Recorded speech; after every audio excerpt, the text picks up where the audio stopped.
All right. Hello and welcome. My name is epikfaal.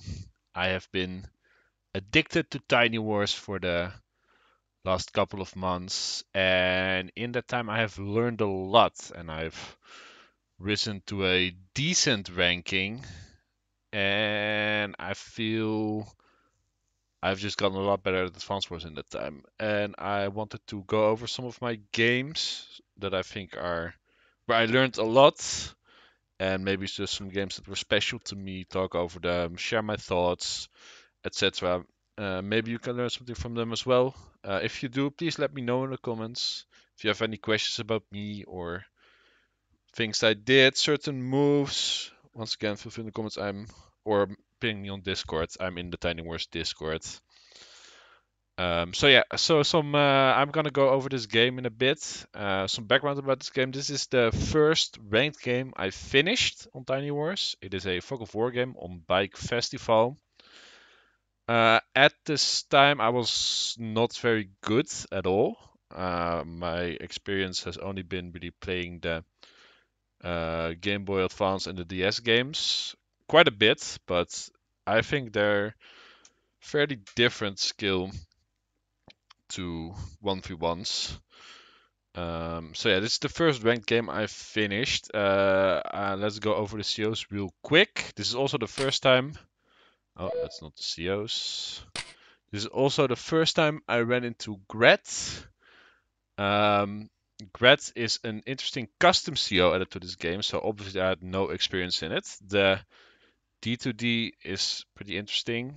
So basically, how I like to explain it is every unit inside of the CO zone turns into a mage from Fire Emblem that can attack from either one or two squares. When I played this game, it was not as clearly written here as it is now. It said it gets it before moving, which meant to say that start the actions from inside the CO zone, but yeah. So I'll show how that ended. And I am Isabella, which is the CO I always played when I played Dark Conflict on my DS. She was called Katia or something. It's a terrible name. Isabella's a much better name anyway, so good change. Um, so yeah, you might be a bit confused why was Isabella not banned if you're a bit of a veteran watcher. That was because at this time I did not know you could ban more than one CO, so I always just banned one. So if you look at my replays, the more you go to the bottom, you'll see a bunch of more broken COs because I think I probably banned like Lin on this map. I didn't really ban any of the custom COs because I never played them. I was like, we'll see. So yeah, this game itself is not very interesting, but it is gonna give you a decent idea of my starting level because this is literally the first ranked game and the third game on the side after 2 games with friends from the Dutch Smash community. So, without further ado, let's dive into it. I am the green. I generally tend to pick green, and lolom is on the top left in the uh, red. Alright, so I'm gonna let this first start the first things roll and kind of explain. So the map is called Bike Festival, so I didn't really have a huge amount of strategy going into this, except build a lot of bikes, because there's probably a reason why they called it Bike Festival. So I did kind of think that I probably want to get this city over here with an infantry, because both an infantry and a bike take 2 turns to get here. It's not a big thing. I still like to do that if I get a chance. My opponent immediately base skips, something I also love to do at this point. I later learned that this is not the best strategy. The reason I think I am not as afraid to, I was not as wary as to why base skipping is bad, is because in the campaign from on all the games, you have like Neo tanks and Mega tanks, and you need very specific units to deal with those, right? Um, And some other units are completely useless. Like, you can have 3 tanks, but they're just gonna get obliterated by a neo tank that's then gonna heal up in the city after it killed all 3 tanks without much issue in the original games. However, in a 1v1, it is impossible to have a neo tank when your opponent has 3 tanks, kind of. Well, it is possible, but of course not in this game. But what I'm trying to say is, to me, I think it makes sense if you need specific counters to skip base every now and then. But yeah, as you can see, I'm also heavily base skipping. Nowadays I wouldn't do this, but because we're both doing it, it's kind of equaling out. I also think I'm gonna put my CO in here. I think that makes sense.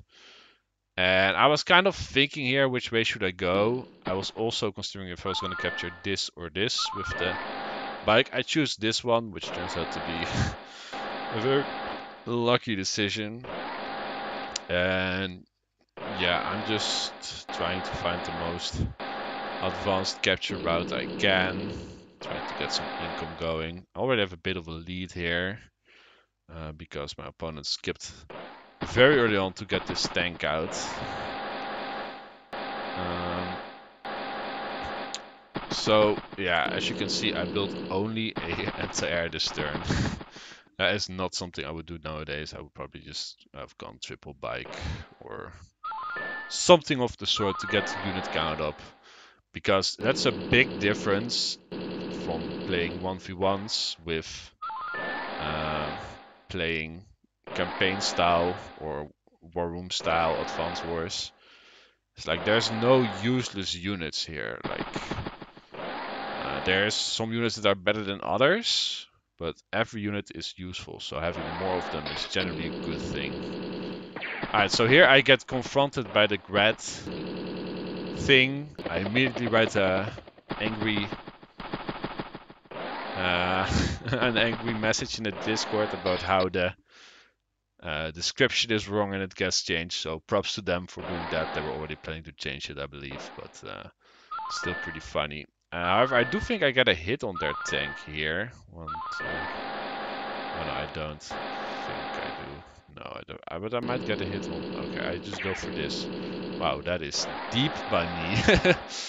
Well, it works out because he doesn't really have any units. Like, my general idea playing these games was I'm gonna expect him to have units where I have units, kind of. And I didn't really have any more in the middle, so I didn't really expect him to have anything in the middle. And which was correct, but very lucky. So I have an anti-air because I expected some copters. There are indeed copters. We both have 2 copters actually, but I've prepared for it with an anti-air. He has not. He is doing now though. So I don't think the copters are gonna seriously have some impact. Alright, I got some charge. Alright, I got a nice. Oh wow. Also a big difference that I thought here is I thought income lead is like the biggest thing. And it is a big thing, don't get me wrong, but it's not the biggest. Like, unit count is often quite more important. But not always. And I overextended here slightly and I run into this. This is definitely worth it. Even though I am going to get a nice counter hit as well, but I'm not going to be able to kill his CO unit. Like, it's not like I'm going to get nothing for him killing my CO unit, but it is definitely a nice move, and he's going to kill my copter in response. But that copter hit was juicy, though. Yeah, like, for instance, these days I would have, instead of started capturing this, well, maybe because I knew it was losable, I might have gone for the capture, but I would have definitely killed this bike with my infantry and bike, I think. No, not definitely, but probably. So I go for the triple tanks. I really like this very early on. And later I realized that probably has to do something that unit count is actually a good thing. So not only do you make 3 useful units, you just made 3 units, which is kind of nice. So a copter shows up on the bottom here, and I don't really have anything to deal with that, which is unfortunate. I do believe I'm gonna kill this thing, and with it, so I move my copter towards the bottom to deal with his copters, and I kill his bike. So yeah, this game is not too interesting. There isn't like I didn't have much of idea of strategy when going into this game. I just kind of want to show what my level was at. I think this was like yeah, I think 4 months ago, something maybe 3.5, 4 months ago.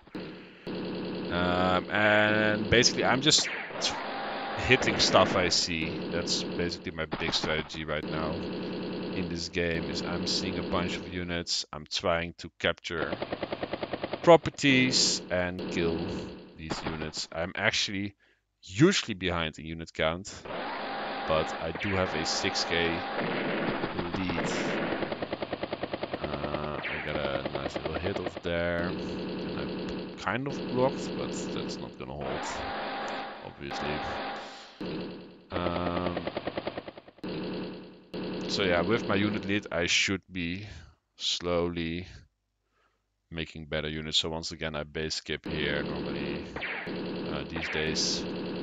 these days, I would have probably against the same opponent had a huge unit lead with similar, especially with this income lead I made for myself. Like the income lead is kind of in this case, a effect of the start I chose with like the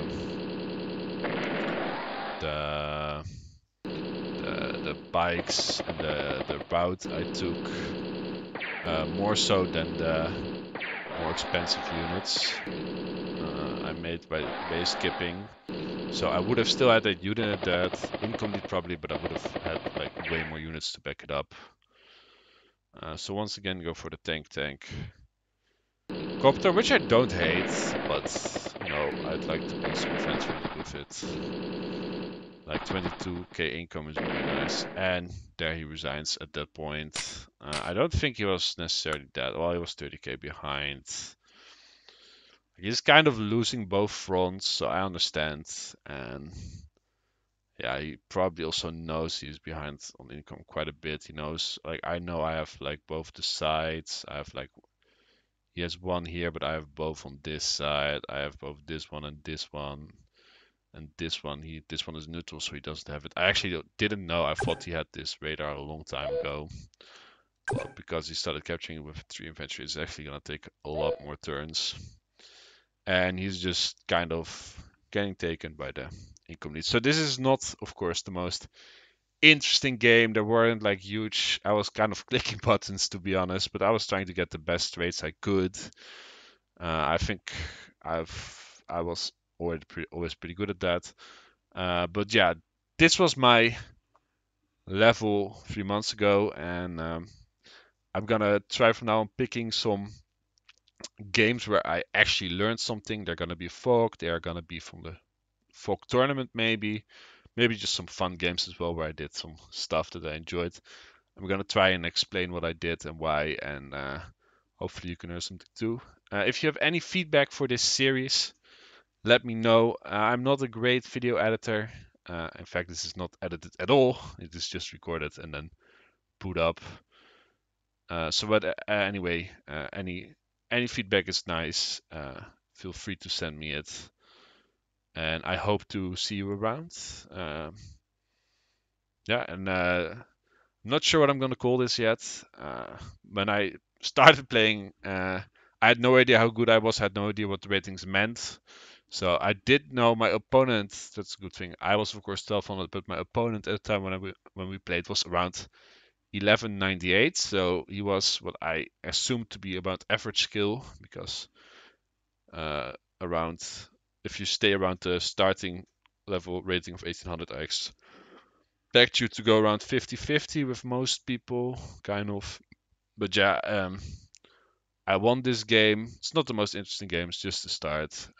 Once again, sorry for repeating myself. Thank you very much for watching. Let me know what you think in the comments, and bye bye.